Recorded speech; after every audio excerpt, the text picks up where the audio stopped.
Just ahead on Eyewitness News Night Watch, the Bills may not have been winners in today's big game, but a local athlete is one big hero. We'll have his story.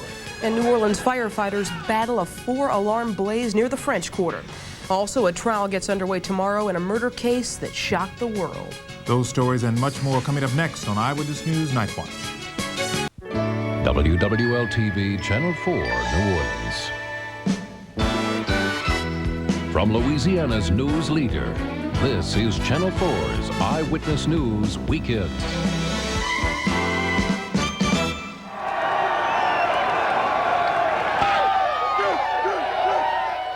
Redskin fans are dancing in the streets of Washington, D.C. tonight. That's after their team beat the Buffalo Bills 37-24. Good evening, everyone. Super Bowl 26 is history, and no doubt fans in Buffalo are quiet tonight. But there's still a loud roar coming from Bills fans in, of all places, Kenner. That's right. Those fans from the Jefferson Parish are still yelling and screaming for their hometown hero. His name is Al Edwards, and he knows how to keep local fans on their feet. Believe it or not, these are Buffalo Bills fans. They're screaming, cheering. Did they ever think their team could blow it? Bless you. To be honest, they really don't care. These Kenner residents are not concentrating on the game, but rather on one of the players, Al Edwards. He's number 85, a former Bonnabelle High School Bruin turned Buffalo Bill. He returns kicks and punts. Hey, I coached this kid. Look at him. He's catching punts, catching passes. And I hope he can get one and run one back today. That really do me all the good in the world. There you go. There you go. There you go. Al can bring any crowd to its feet, whether it's here or in Minneapolis. In fact, somewhere in this sea of faces are Al's parents, his grandparents, and some friends. And you know what? I bet they're yelling louder than anyone. A lot of these folks would probably rather be in Minneapolis than here in New Orleans, but there are some advantages to being in this place as opposed to the Metrodome. For instance, the food. We've got red beans and rice, the finest gumbo, fried chicken. Hey, it sure beats the heck out of that stadium food, hot dogs and beer. They say it's easier to stomach the loss with some good food. They also say the problem with the Bills is simple. They need more of a good thing, more of Al Edwards. And they need to put the man out there a little bit more often. You understand what I'm saying? The boy is great. He reminds me of my days, but he's great. And he wasn't just a football star in high school. He was also a star track runner. In fact, some of the coaches in that room say they consider Al the fastest kid they ever coached. Oh, I know they're proud of him. Well, moving on to other news, New Orleans police are at the scene of a murder at this hour. Authorities say someone was gunned down shortly after 10 in the 2300 block of Washington Avenue. The victim was shot in the head. Police have no motive or suspect in the killing. New Orleans firefighters had their hands full tonight putting out a 4-alarm blaze in a warehouse near the French Quarter. More than 70 firemen fought the blaze near the intersection of St. Louis and Basin. The biggest concern was for an ammonia tank inside the warehouse. Fire Chief William McCrossan says the tank didn't leak. If it had, nearby residents would have been evacuated. And in Cincinnati, a 19-year-old man faces murder charges in a pre-dawn house fire that killed 5 children. The children, ranging in age from 8 to 12, had been left home alone. One 13-year-old escaped by jumping from a porch roof. The fire department says the tragedy may have been prevented if someone had put a battery in the home's smoke detector. These fires are particularly tough, as you can probably tell already with my emotional state with the kids. I've got 3 of my own, and it's really hard for firefighters to take deaths of kids, especially when you know that this little 99-cent battery could have saved their lives. The mother of the children was in the hospital at the time. A witness saw her boyfriend, William Lee Garner, running from the house. Garner will be arraigned tomorrow. 3 local men were rushed to the hospital after a chemical leaked on a barge in River Ridge. A fire official says the men were overcome by a chemical that sucked oxygen out of the air. The accident occurred at Florida Avenue and the River Batcher. None of the injuries were serious. Saints general manager Jim Finks is out of a Minneapolis hospital. He was admitted Friday after complaining about chest pains, but Finks was at Minneapolis for the Super Bowl today. Disabled residents in New Orleans and across the country are relieved tonight. A federal law is now in effect requiring owners of businesses and public buildings to make room for the disabled. Dana Howard reports. Donald LaPara is counting on the Americans with Disabilities Act to make big changes in his life, like being able to sit with his family at a Saints game, or not having to call ahead to make sure a restaurant has room for his wheelchair. Restaurants, hotel and motels, just every form of public accommodations will have to comply. Nobody's going to jail on Monday. Nobody's going to get sued. In fact, Attorney Ann McLean represents disabled citizens. She says if for no other reason, cost will stop compliance with the new law from happening overnight. But over the long term, it will, because it requires that any alterations or any new construction incorporate the full range of standards for accessibility for wheelchairs. But she says right now the riverfront is the only large area in New Orleans designed for the disabled and wheelchair access. In fact, the Aquarium of the Americas has been recognized as a model of accessibility. The exhibits are all at wheelchair level. There's plenty of elevators, the walkways are exceptionally wide, and the video displays are closed captioned. That sharks possess. And indeed, this is a popular spot for the thousands of disabled living in New Orleans to bring their families and their wallets. I choose the ones that's accessible when he's with me, to take him to where they're accessible for the wheelchair and all. And in the French Quarter, in the business district, there are only a few places that are completely accessible. And the biggest thing is people with disabilities have a lot of money to spend. And because they're limited now where they can go, their money only goes to a few places. Disabled residents say perhaps that, more than the threat of fines, is the best cost incentive for owners of businesses and public buildings to comply. Dana Howard, Eyewitness News, Night Watch. And up next on Eyewitness News Night Watch, Mike Tyson gets ready for the fight of his life, but it won't be in the boxing ring, rather in a courtroom. And later in sports, a complete wrap-up of Super Bowl 26.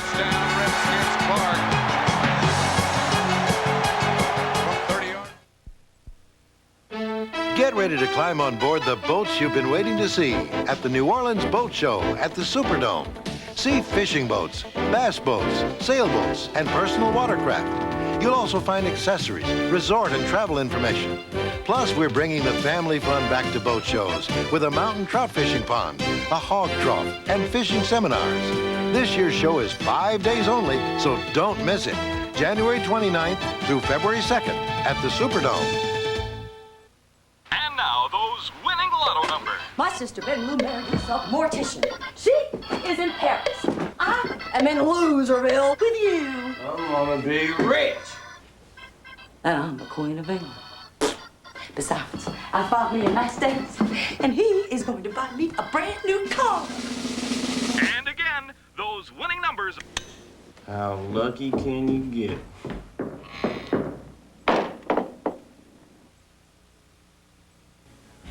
Coffee here in Louisiana is so unique and different from elsewhere in the country. Oftentimes we'll get some first-time visitors to Louisiana here in the restaurant, and when they taste our coffee for the first time, they're blown away. They love it because it's so rich and flavorful. They're not used to that. It's unique in all the world. For over 70 years, people have said we're Louisiana's best-tasting coffee. That's why they made us the state coffee of Louisiana. It's just a part of our culture here. So what's the hot button news, Grandpa? Let's see. So far, over 100,000 people have gotten help from LP&L's Dial-A-Teacher, developed with help from Entergy Corporation. One thing you learn by the time you're my age is that the only way to find answers is to ask questions. With her math. Wow, Grandpa. It was nothing. Louisiana. As our kids get better, our state gets stronger. Arkansas Governor and Democratic hopeful Bill Clinton talked about allegations of extramarital affairs tonight on 60 Minutes. Clinton and his wife admitted they've had problems in their marriage, but Clinton never did outright deny the allegations. I'd like to say that any married couple should ever discuss that with anyone but themselves.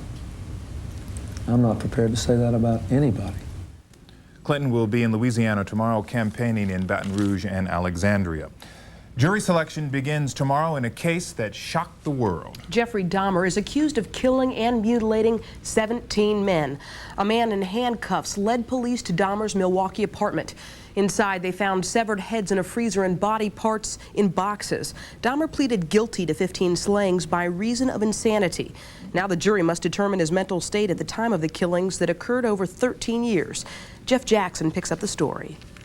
As the trial gets underway, the burden will be on Dahmer to prove that as a result of a mental disease or defect, he did not know the murders were wrong, or could not control himself, or both. To accomplish that, experts expect Dahmer's attorney, Gerald Boyle, will tell the jury everything about the crimes. And you can't know the story of Jeffrey Dahmer unless you know what has transpired in the facts and the acts that he did, and there'll be a full and complete disclosure of that. Well, I think that we're going to see a great deal of the detail of these homicides coming before the jury. Marquette Law Professor Dan Blinkup expects Boyle will rely on the jurors' gut feeling that Dahmer had to be crazy to do what he did. It will probably be the linchpin of the defense to just put in all of the evidence of the homicides, put in the psychiatric evidence, stand back and look at the jury and say, what other conclusion could there be? Prosecutor E. Michael McCann is expected to present considerable evidence that Dahmer was sane. He held down a job, seemed normal to neighbors, even convinced police he was a friend of victim Conorak Sentasampone just before he murdered the boy.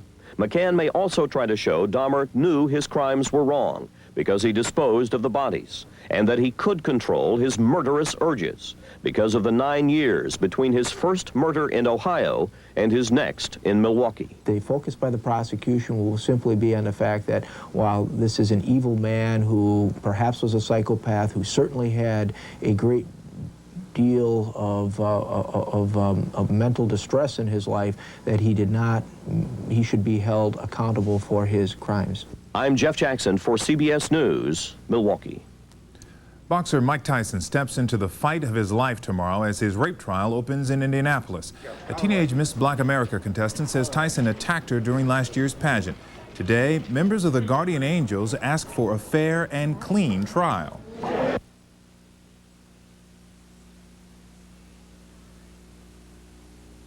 Do the right thing. Don't attack this victim, this young woman, in the process of trying to prove Mike Tyson's innocence. The Guardian Angels gathered in front of the Canterbury Hotel where the alleged rape took place. U.S. Secretary of State James Baker is on his way to Moscow. He will attend the latest round of Middle East peace talks and meet with Russian officials on dismantling nuclear weapons. Meanwhile, Russian President Boris Yeltsin is getting ready to come to the United States this week. Yeltsin is scheduled to meet with President Bush at Camp David. Israeli security forces used live ammunition today to disperse rock-throwing Palestinians.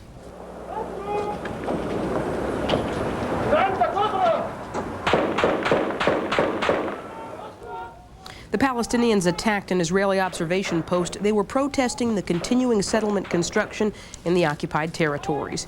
In Northern Ireland today, thousands marched to mark the 20th anniversary of Bloody Sunday. 13 people were killed on January the 20th, 1972, when British soldiers opened fire on Catholic civil rights marchers in Londonderry. In retaliation, protesters burned the British embassy in Dublin. Chinese Premier Li Peng is in Rome tonight. It's his first European visit since the violent crackdown in Beijing 2 years ago. Li is thought to have played a key role in sending troops who killed hundreds of pro-democracy students in Tiananmen Square. Later this month, he will visit the United Nations in New York. Funeral arrangements are underway for renowned stage and screen actor Jose Ferrer. Ferrer won an Academy Award in 1950 for his role as Cyrano de Bergerac. He died today in Coral Gables, Florida, of an undisclosed illness. Ferrer was 80 years old.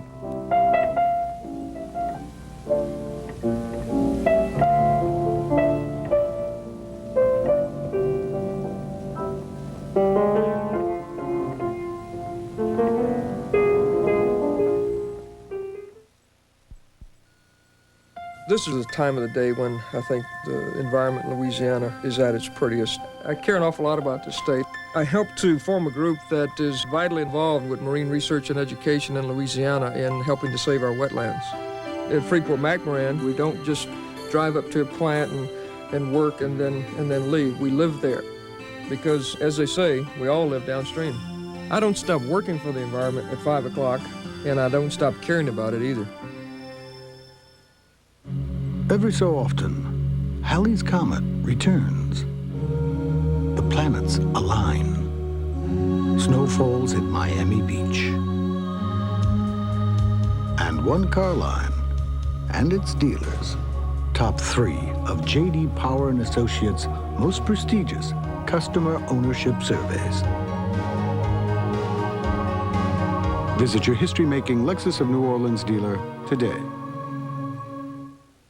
Kenner, Home Depot announces the grand opening of its newest store with the biggest selection, the best brand names, and guaranteed low prices every day on Levelor window blinds. Levelor blinds give your home a contemporary look.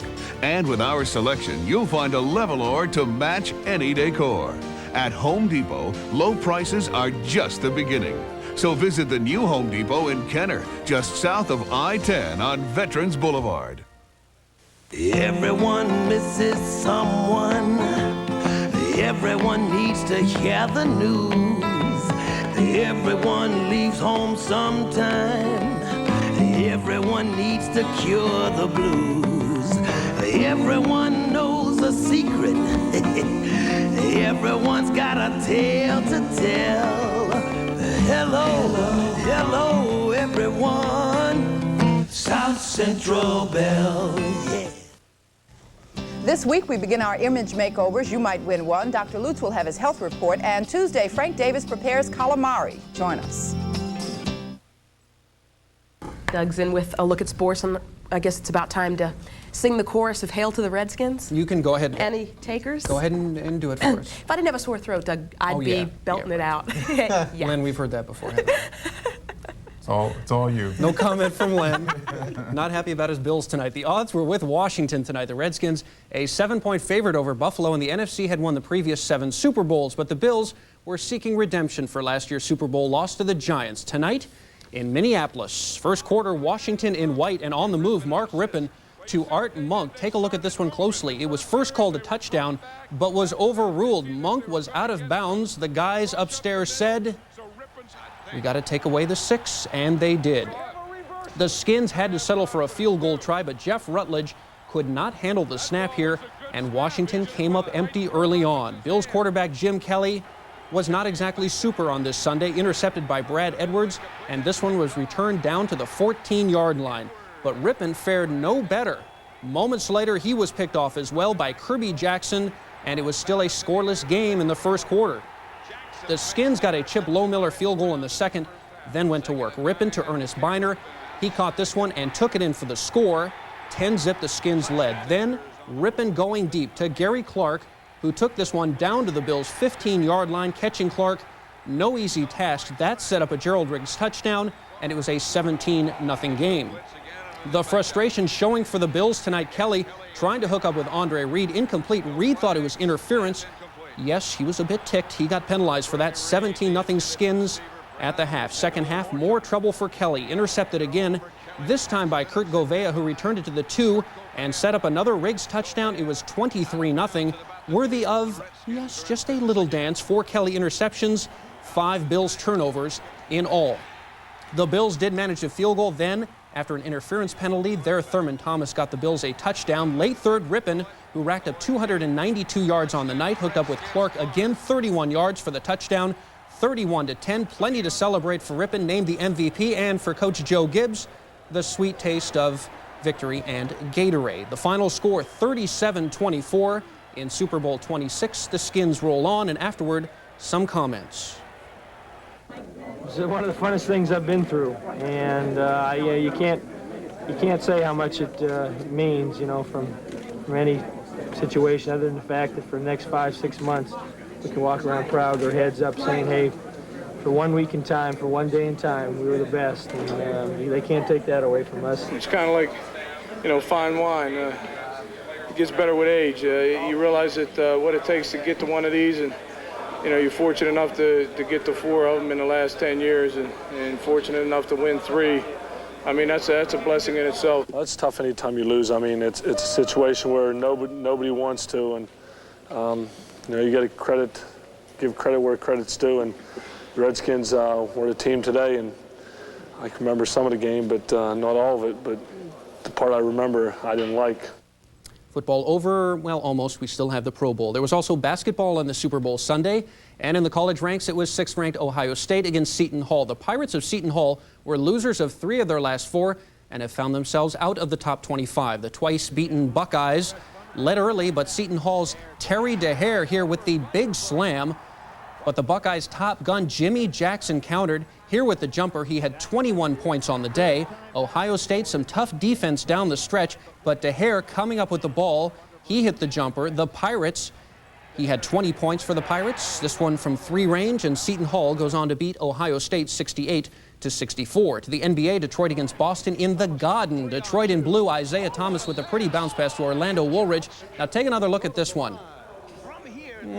Right through Ed Pinckney's legs. Nicely done. Boston countered John Bagley to Robert Parrish, who jammed here for 2 of his 18. The Chief also had 11 boards.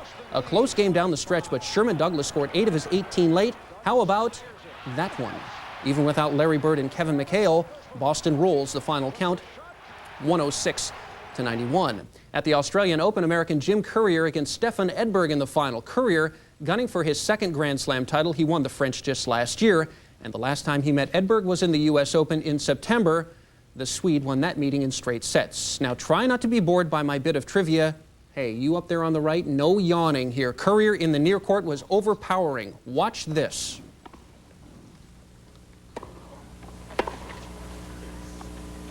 And bang, Courier took the first set 6-3, but back came Edberg. Courier serving, the lob just out of reach here for Courier. The Swede took the 2nd set. But after that, it was all Courier. The American, we will move to match point. Edberg serving, but Courier ripping the winner right past him. It was Courier in 4 sets. The score 6-3, 3-6, 6-4, and 6-2. Basketball, Tulane certainly going to move up a little bit in the polls as they come out tomorrow. They're 15-1 now. Temple. Yeah, they should move up a little bit. Also in golf today, Mark Calcavecchia shot a final round 63 in the Phoenix Open. Whew, wow. That is good golf. That and he won golf. by 5 shots. All right. Thanks, Doug. You got it. Okay. In other sports-related news, Scott Haley broke the world record for running the vertical mile today. Now, the vertical mile, that record means he may join his famous father, rock and roll great Bill Haley, in the Guinness Book of World Records. Haley spent his 32nd birthday running up and down the stairs of the 72nd floor Westin Peachtree Plaza. He did it 8 times in 1 hour, 55 minutes, and 34 seconds. Haley's father and his comments are in the record books for the 1954 hit Rock Around the Clock, the biggest selling pop single in history. Yeah, he was rocking up and down those stairs. Sure was. Nuts. Making me tired. Yeah, that's a pretty good description. When we come back, Carl says, get out those umbrellas. Rain is on the way. His forecast is next.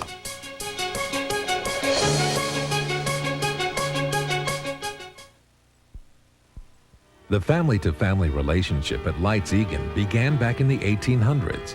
Today, the Egan family continues the tradition of providing personalized planning and arranging of funeral services. Experience from a family who knows the meaning of caring. Yum, yum, yum, yum. Yum, yum, yum, yum. Yum, yum, yum, yum. Yum, yum, yum, yum.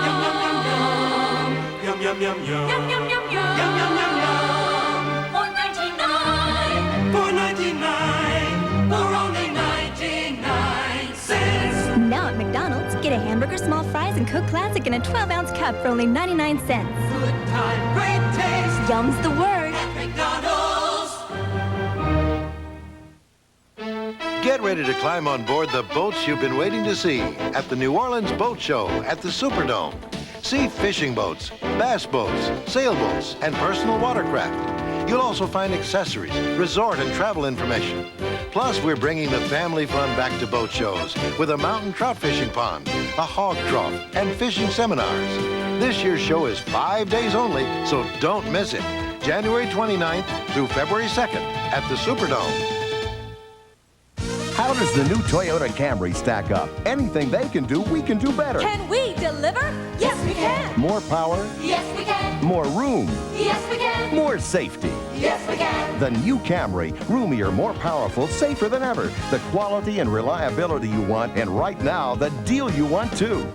No, you can. Yes. We can. You can't do any better than Toyota. Can we deliver? See your Toyota dealer today and find out. Yes, we can! At what age should you be concerned about your child trying drugs? 16? 14? Each year, almost 1 million kids who aren't even old enough for high school try drugs. Talk to your kids about drugs now. Carl's in with a look at the forecast. Wasn't too bad out. I was out, on this fire earlier this evening. Little sprinkling, but just a little bit. Yeah, pretty nice. Yeah, at Hilltop probably we'll see more rain tomorrow. We were in the singing mode a little earlier. Nobody wanted to sing Hail to the Redskins. How about, what's that song? It's the same old song. More rain, it looks like. Yeah. And it looks like it'll go through the week. So unfortunately, it looks like a cloudy, wet week coming up. Outside, rain holding off right now. A few sprinkles, cloudy conditions, 55 at the airport, 57 at the Audubon Zoo, Slidell 53, humidity 80%, winds out of the east at 9, and the pressure is falling. High temperatures today across the state and the area really held down a bit because of the clouds and showers we had out there. The lower 50s up to the north, while we had the 60-degree readings across parts of the southeast. But as I mentioned, clouds and rain kept us on the cool side across most of the lower Mississippi Valley. Looking at some of the rain now, heaviest rain through parts of Texas, up into sections of Arkansas, western Louisiana, moving towards the northeast at 20 miles an hour. Looking at WWL radar, a closer look, more rain to the west of Baton Rouge, around Donaldsonville, scattered about parts of southeastern Louisiana, moving towards the northeast. So a little bit in the way, some light sprinkles out there, but most of the heavier rain and showers will come tomorrow. Look at all the cloud cover coming on in. An upper level low moving out now finally into West Texas. Will continue to move eastward, and we're going to continue to see that type of pattern over the course of the next several days now. We've talked about that pattern for the past couple of months. Upper level low here, southern branch helping to pump some of that moisture on into the area, while the northern branch is to the north. Now this is today. Looking all the way through Thursday, looks like the same type of pattern, so that would give us an indication that we'll stay on the cloudy side and we'll stay with a pretty decent shot of some rain all the way through Thursday. So it doesn't look like we're going to see much in the way of improvements or a whole lot of sunshine over the course of the next several days. So unfortunately, it might be on the wet side. For tomorrow, definitely we'll stay on the wet side, as we'll see all that moisture moving on into Louisiana. Some rain, some showers, occasional light rain and drizzle definitely in the forecast. So keep the umbrellas with you because you'll need them, not only for tomorrow, but most of the work week. For tonight, some spotty light rain, low temperatures 47 to 54, winds out of the east-southeast at about 5 to 10 miles an hour. For tomorrow, occasional rain, a few showers. We'll have temperatures pretty much in the upper 50s to about the lower 60s, so it'll be a little bit on the cool side. Winds out of the east-southeast, 10 to 15 miles an hour. Tuesday, about a 70% chance of still some rain. Temperatures, if we keep the clouds around, will not vary that much in the afternoon highs or the morning lows, so not too bad as opposed to those 30s we had a week ago yesterday with the rain. Winds 10 to 18 knots, seas 3 to 5 feet for tomorrow. Area lakes becoming choppy, and some showers and thunderstorms out there, especially along the coastal waters. Range on the tides, just over a foot. Gulf temperature 55 degrees, so I wish I had better news. Yeah, a little cloud cover coming this week, huh? Yeah, it looks like we will stay with the clouds most of the week. All right, thanks Carl. And still ahead on Eyewitness News Night Watch. Art takes to the streets of New Orleans.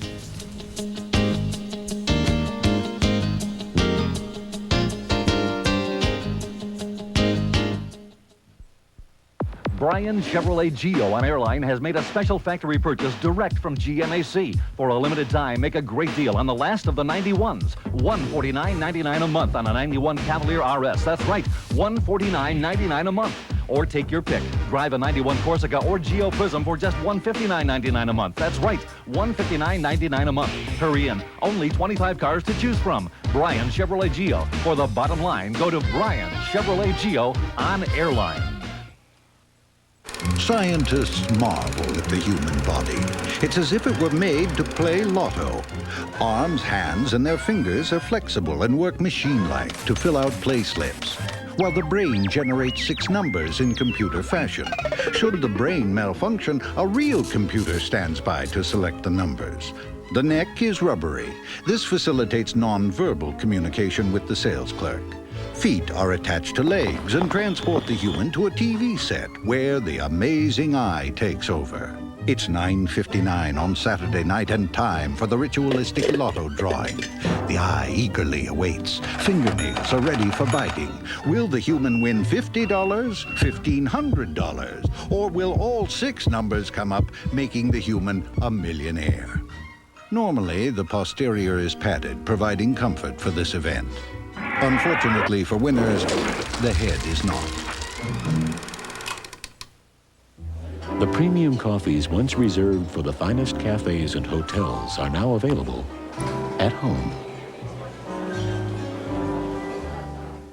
Win a Fortune is back. Win a Fortune has new instant $500 winners plus live drawings every Monday night. And Win a Fortune is free to play now at Canal Villeray. Don't miss a second of the 1992 Winter Olympic Games. Coming in February to WWL-TV Channel 4. For millions of people, art is something found only in museums. But under a 5-year-old program in New Orleans, art is coming out into the open, into neighborhoods, and onto city streets. Cheryl Hickman has details on the public art program that's helping support artists and fostering art appreciation. From the city park byways to the streetcar shelters, you will find art in more and more public places around New Orleans. Over the last 4 years, the city has spent hundreds of thousands of dollars on a public art program. Well, I think it's first of all that we are very progressive as a city. We're one of about 100 cities in the United States that have an official public art program. Under the Percent for Art program, the city devotes 1% of the money used on certain construction or renovation jobs to buy artworks for city buildings and public places. We really do equate civilizations with their artwork. Painter Doug McCash designed the banners that now decorate 9 fire stations.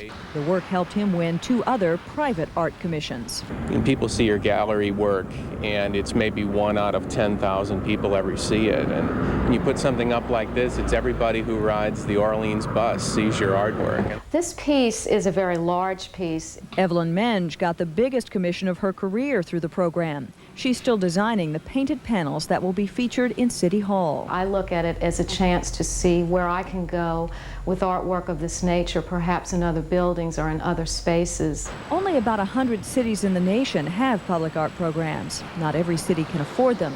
But Shirley Corey with the Arts Council says the works have a value that goes beyond their cost. And it's part of the atmosphere and the environment of what a city is about. This year, the program will pay for 5 more major artworks around New Orleans, supporting artists and enriching the city's daily life. Cheryl Hickman, Eyewitness News, Night Watch. And just to note, most of the artists in the Percent for Art program are from New Orleans. Yeah, looks good. Makes the city look pretty neat. That's our newscast. Thanks for joining us. Have a good evening.